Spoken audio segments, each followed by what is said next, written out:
Assalamualaikum warahmatullahi wabarakatuh.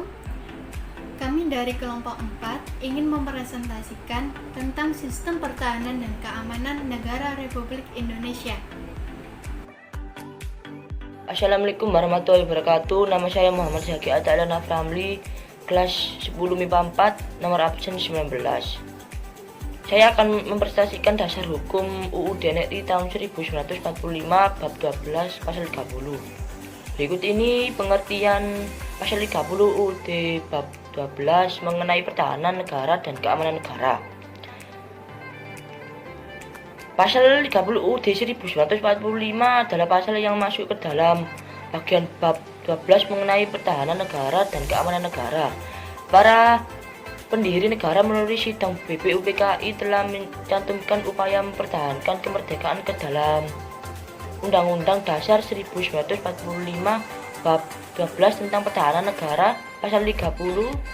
Pasal ini sendiri terdiri atas 5 ayat yang pada pokoknya berisi mengenai hak dan kewajiban warga negara dalam usaha pertahanan juga keamanan negara Indonesia. Berikut ini bunyi pasal 30 ayat 1-5. Pasal 30 ayat 1 berbunyi tiap-tiap warga negara berhak dan wajib ikut serta dalam usaha pertahanan dan keamanan negara.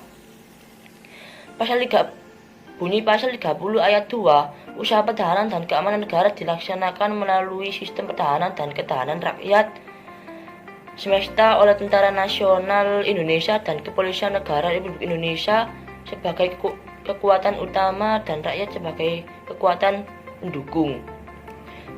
Bunyi pasal 30 ayat 3, Tentara Nasional Indonesia terdiri atas Angkatan Darat, Angkatan Laut, dan Angkatan Udara sebagai alat negara yang bertugas mempertahankan, melindungi, dan memelihara keutuhan dan kedaulatan negara.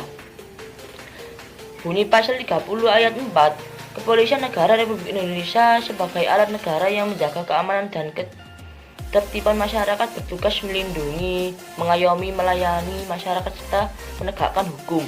Pasal 30 ayat 5 berbunyi susunan dan kedudukan Tentara Nasional Indonesia, Kepolisian Negara Republik Indonesia, hubungan dan kewenangan Tentara Nasional Indonesia dan Kepolisian Negara Republik Indonesia di dalam menjalankan tugasnya. Syarat-syarat keikutsertaan warga negara dalam usaha pertahanan dan keamanan diatur dengan undang-undang. Berikut ini maksud dari pasal 30 ayat 1-5 UUD 1945. Pasal 30 ayat 1 di sini menjelaskan bahwa setiap warga negara Indonesia mempunyai hak yang sama, yaitu hak untuk ikut serta dalam menjaga pertahanan dan keamanan negara. Pasal 30 ayat 2 di sini dijelaskan di dalam usaha pertahanan dan keamanan di Indonesia, pemerintahan mempunyai 2 institusi yang bertugas melindungi dan menjaga keamanan negara. Pasal 30 ayat 3 di sini dijelaskan dalam menjalankan tugas TNI terdiri dari 3 angkatan, yaitu Angkatan Darat, Angkatan Laut, dan Angkatan Udara. Masing-masing mempunyai tugas sendiri, tetapi Tentara Nasional Indonesia atau TNI mempunyai tugas utama, yaitu mempertahankan, melindungi, dan memelihara keutuhan dan kedaulatan negara. Pasal 30 ayat 4 di sini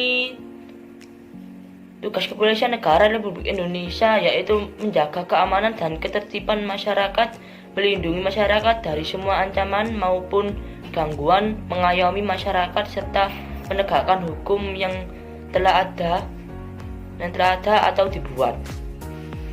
Pasal 30 ayat 5 di sini semua hal yang berkaitan dengan pertahanan dan keamanan negara yang dilakukan Tentara Nasional Indonesia, Kepolisian Negara Republik Indonesia, dan juga warga negara semua diatur dalam undang-undang.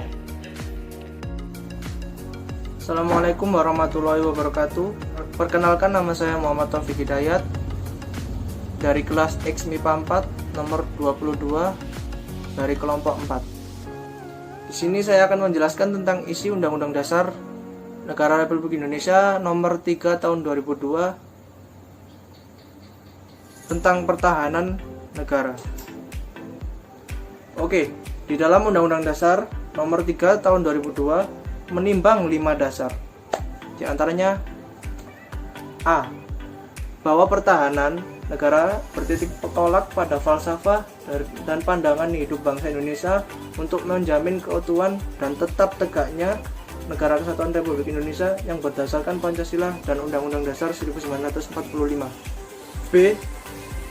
Bahwa pertahanan negara sebagai salah satu fungsi pemerintahan negara yang merupakan usaha untuk mewujudkan satu kesatuan pertahanan negara guna mencapai tujuan nasional, yaitu untuk melindungi segenap bangsa dan seluruh tumpah darah Indonesia, memajukan kesejahteraan umum, mencerdaskan kehidupan bangsa dan ikut serta melaksanakan ketertiban dunia, dan berdasarkan kemerdekaan, perdamaian abadi, dan keadilan sosial. C. Bahwa dalam penyelenggaraan pertahanan negara, setiap warga negara mempunyai hak dan kewajiban untuk ikut serta dalam upaya pembelaan negara sebagai pencerminan kehidupan kebangsaan yang menjamin hak-hak warga negara untuk hidup setara, adil, aman, damai, dan sejahtera. D. Bahwa usaha pertahanan negara dilaksanakan dengan membangun, memelihara, mengembangkan, dan menggunakan kekuatan pertahanan negara berdasarkan prinsip-prinsip demokrasi, hak asasi manusia, kesejahteraan umum, lingkungan hidup, ketentuan hukum nasional, hukum internasional, dan kebiasaan internasional, serta prinsip hidup berdampingan secara damai.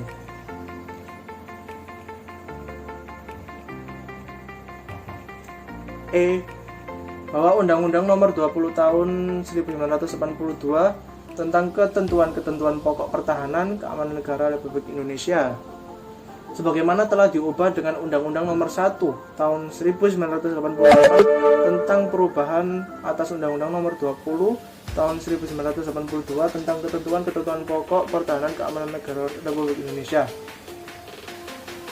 Tidak sesuai lagi dengan perkembangan ketatanegaraan Republik Indonesia dan perubahan kelembagaan Tentara Nasional Indonesia yang didorong oleh perkembangan kesadaran hukum yang hidup. Di samping itu, ada juga perilaku yang bisa kita contoh, di mana perilaku ini menggambarkan tentang Undang-Undang Nomor 3 Tahun 2002 ini dalam kehidupan sehari-hari ya. Seperti contoh 1. Siswa dan mahasiswa belajar dengan bersungguh-sungguh tentunya. 2. Mengikuti Diksar, pendidikan latihan dasar militer yang diadakan oleh instansi yang kompeten. 3. Atau mungkin menjadi bagian dari Tentara Nasional Indonesia. 4. Bekerja sebaik mungkin dengan profesi atau pekerjaan yang digeluti. Nama saya Nailin Arumnaru Sularayuwana, kelas 10 MIPA 4, nomor absen 23. Substansi pertahanan dan keamanan negara Republik Indonesia. Sidang BPUPKI telah mencantumkan upaya mempertahankan kemerdekaan dalam Undang-Undang Dasar 1945, Bab 12 Pasal 30 tentang pertahanan negara. Kemerdekaan Indonesia dapat dipertahankan apabila dibangun fondasi dan keamanan yang kokoh. Pasal 30 ayat 1-5 Undang-Undang Dasar 1945 mengatakan 1. Tiap-tiap warga negara berhak dan wajib ikut serta dalam usaha pertahanan dan keamanan negara.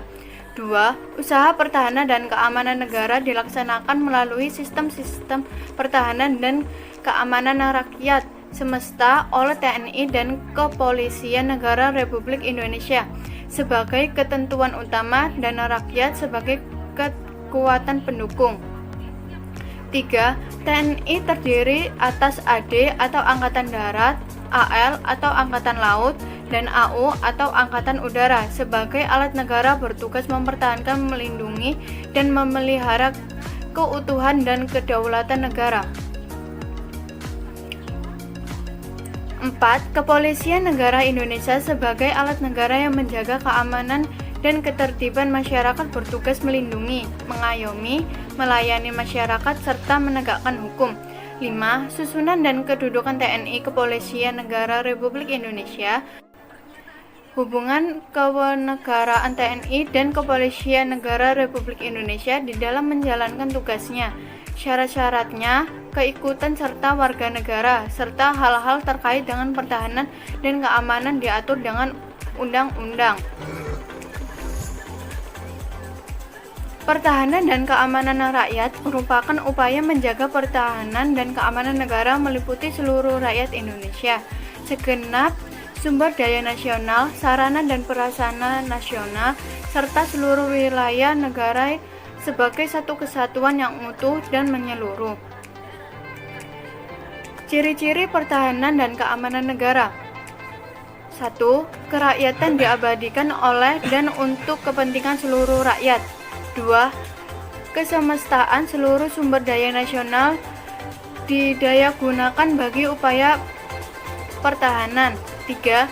Kewilayahan dilaksanakan secara menyebar di seluruh wilayah NKRI sesuai dengan kondisi geografis sebagai negara kepulauan.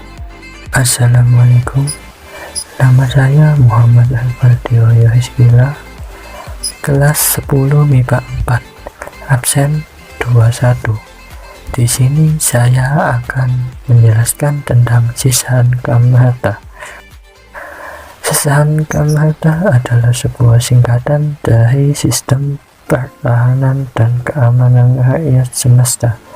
Sistem ini merupakan suatu sistem pertahanan keamanan dengan komponen-komponen yang terdiri dari semua potensi, kemampuan, dan kekuatan nasional untuk mewujudkan kemampuan dalam upaya Hankam.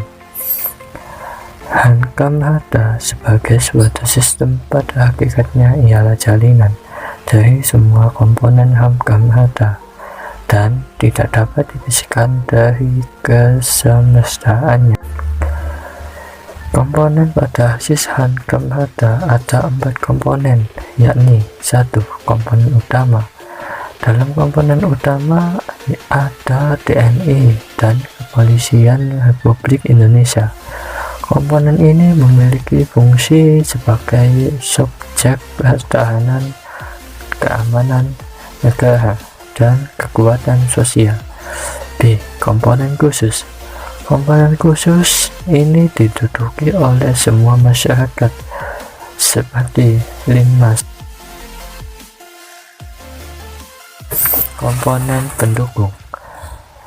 Komponen pendukung yaitu SDA, SDB atau sumber daya buatan, dan sarana prasarana nasional. Yang keempat, komponen dasar. Komponen dasar yakni rakyat terlatih yang mampu melaksanakan ketertiban umum, perlindungan keamanan, dan perlawanan.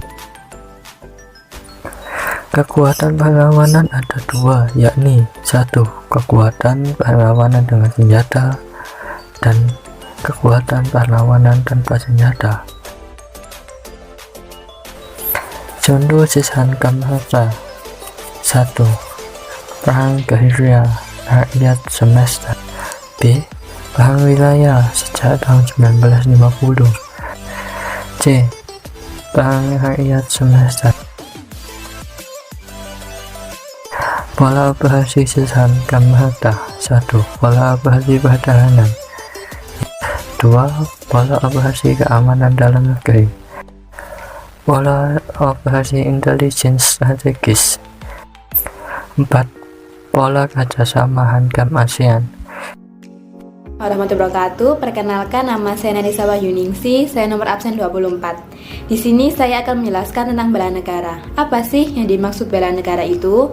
Bela negara adalah sikap dan perilaku yang dimiliki oleh warga negara yang dijiwai oleh kecintaannya kepada Negara Kesatuan Republik Indonesia yang berdasarkan Pancasila dan Undang-Undang Dasar 1945 dalam menjalin kelangsungan hidup berbangsa dan bernegara yang seutuhnya.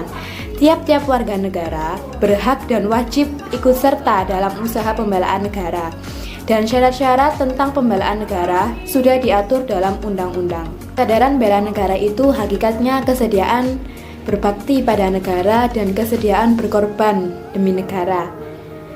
Spektrum bela negara itu sangat luas, yang dimulai dari hal yang paling halus hingga yang paling keras.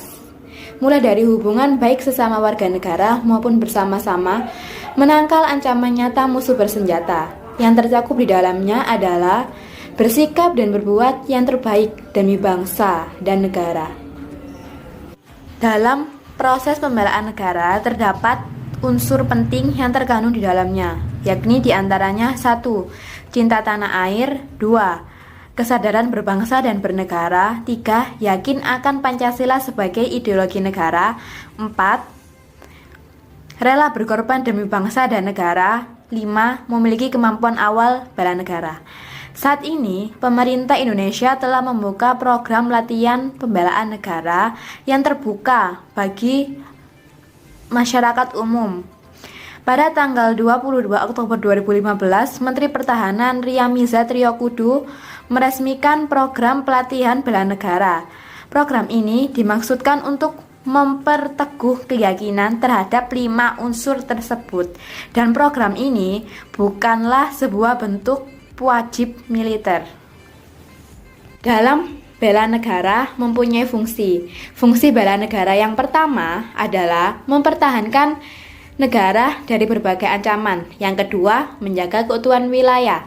Yang ketiga, merupakan kewajiban bagi setiap warga negara. Yang keempat, merupakan panggilan sejarah. Bela negara juga memiliki tujuan. Tujuan bela negara yang pertama adalah mempertahankan kelangsungan hidup berbangsa dan bernegara.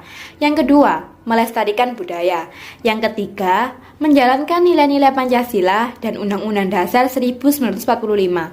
Yang keempat, berbuat yang terbaik bagi bangsa dan negara. Yang kelima, menjaga identitas atau integritas bangsa atau negara. Jika kita melakukan bela negara, maka kita akan mendapatkan manfaat yang sangat penting bagi diri kita sendiri. Manfaat bela negara yang pertama, yaitu membentuk mental fisik yang tangguh. Yang kedua, menanamkan rasa kecintaan pada bangsa dan meningkatkan rasa patriotisme sesuai dengan kemampuan diri. Yang ketiga, berbakti pada orang tua, bangsa, dan negara. Yang keempat, menumbuhkan jiwa perilaku yang tegas, adil, jujur, tepat, dan memiliki kepedulian antar sesama. Yang kelima, yaitu membentuk jiwa kebersamaan dan solidaritas antar sesama rekan perjuangan. Hari Bela Negara atau HBN adalah hari bersejarah di Indonesia yang diperingati setiap tanggal 19 Desember. Pada tanggal ini juga diperingati Deklarasi Pemerintahan Darurat Republik Indonesia oleh Mr. Syafruddin Prawira Negara di Sumatera Barat pada tanggal 19 Desember 1948. Keputusan ini ditetapkan oleh Presiden Susilo Bambang Yudhoyono melalui Keputusan Presiden nomor 28. Nama saya Nailin Arum Nariswara Yuwana, kelas 10 MIPA 4, nomor presensi 23. Pembelaan negara bukan semata-mata tugas TNI, tetapi juga segenap warga negara yang sesuai kemampuan dan profesinya dalam kehidupan bermasyarakat, berbangsa, dan bernegara. Sebagaimana dinyatakan dalam pasal 27 ayat 3 Undang-Undang Dasar 1945, yaitu setiap warga negara berhak dan wajib ikut serta dalam upaya pembelaan negara, bahwa usaha bela negara merupakan hak dan kewajiban setiap warga negara. Hal ini menunjukkan adanya asas demokrasi dalam pembelaan negara yang mencakup dua arti. Pertama, bahwa setiap warga negara turut serta dalam menentukan kebijakan tentang pembelaan negara melalui lembaga-lembaga perwakilan sesuai dengan Undang-Undang Dasar 1945 dan perundang-undangan yang berlaku.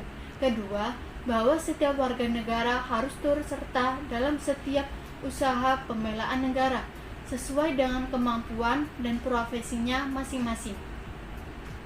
Dalam hal ini, setiap warga negara mempunyai kewajiban yang sama dalam masalah pembelaan negara, baik fisik maupun non-fisik.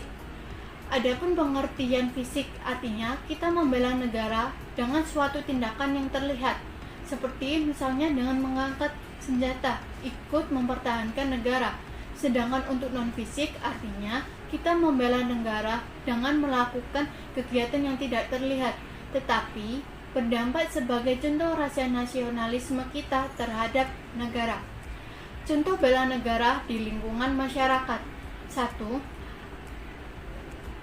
Meningkatkan dan menerapkan sikap tenggang rasa dan rasa saling tolong-menolong dengan masyarakat lainnya. 2. Bekerja berdasarkan prinsip gotong royong menjaga kebersihan lingkungan. 3. Melaksanakan ronda malam dan siskamling. 4. Menciptakan suasana tentram dan damai serta rukun di lingkungan masyarakat. 5. Menghargai adanya perbedaan antar sesama anggota masyarakat. 6. Aktif di berbagai kegiatan sosial. Contoh bela negara yang bisa kita lakukan sehari-hari di lingkungan negara. 1. Mengamalkan setiap nilai-nilai Pancasila yang merupakan ideologi dasar negara. 2. Mematuhi perundang-undangan yang berlaku dan hukum yang berlaku. 3. Membayar dan menyetorkan pajak tepat waktu. 4. Bersikap selektif dan berhati-hati terhadap budaya asing. Sekian dari kelompok 4. Jika ada salah kata dalam menyampaikan materi, kita mohon maaf dan terima kasih. Wassalamualaikum warahmatullahi wabarakatuh.